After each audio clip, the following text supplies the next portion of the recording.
ما شاء الله تبارك الله، جولة الخيانة على ظهورها الخيول.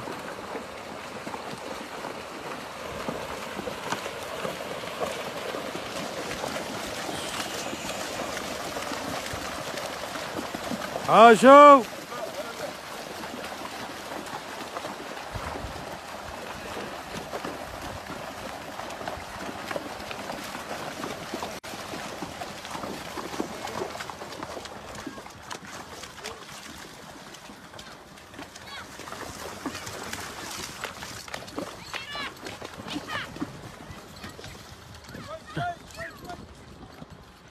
عاشوا العيال.